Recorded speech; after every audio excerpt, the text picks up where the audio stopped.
బులెటిన్లో breaking news చూస్తున్నాం. అమెరికాలో H1B వీసా ప్రోగ్రాం పై అధికార రిపబ్లికన్ పార్టీలో భిన్నాభిప్రాయాలు వ్యక్తమవుతున్నాయి. ఈ వీసాలు దేశానికి అవసరమని అధ్యక్షులు డొనాల్డ్ ట్రంప్ కొన్ని రోజుల క్రితం సమర్థించగా, ఇప్పుడు పలువురు కీలక రిపబ్లికన్ నేతలు మాత్రం దీన్ని పూర్తిగా రద్దు చేయాలని డిమాండ్ చేస్తున్నారు. ఈ పరిణామం భారతీయ నిపుణులలో ఆందోళన కలిగిస్తోంది.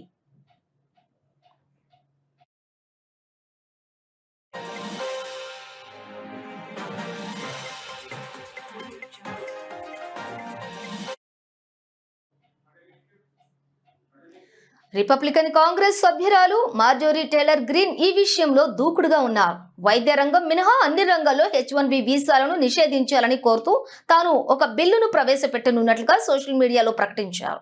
ప్రస్తుతం ఏటా 85,000గా ఉన్నటువంటి వీసాల సంఖ్యను కేవలం 10,000కు తగ్గించాలని, వీసాలపై వచ్చినటువంటి వారు శాశ్వతంగా ఇక్కడే ఉండిపోకుండా తిరిగి సొంత దేశాలకు వెళ్లిపోవాలని ఆమె అభిప్రాయపడ్డారు.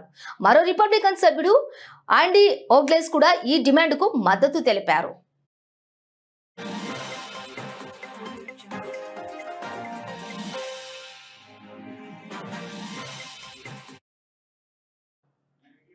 అయితే ఇటీవలే ఫాక్స్ న్యూస్ కు ఇచ్చినటువంటి ఇంటర్వ్యూలో ట్రంప్ మాట్లాడుతూ దేశానికి ప్రతిభావంతులను తీసుకురావాల్సిన అవసరం ఉందని H1B వీసాలను సమర్థించారు. ఈ నేపథ్యంలో వైట్ హౌస్ స్పందిస్తూ వీసా వ్యవస్థలో దుర్వినియోగాన్ని అరికట్టేందుకే కట్టుబడి ఉన్నామని చెప్పి ప్రోగ్రాంను పూర్తిగా రద్దు చేసే ఉద్దేశం లేదని స్పష్టం చేశారు.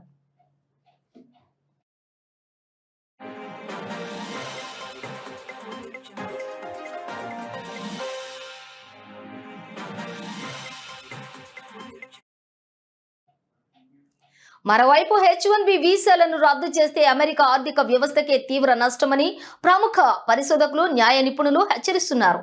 మన్హాటన్ ఇన్స్టిట్యూట్ అధ్యయనం ప్రకారం H1B వీసాదారులు దేశ జీడీపీకి గణనీయంగా దోహదపడుతున్నారు.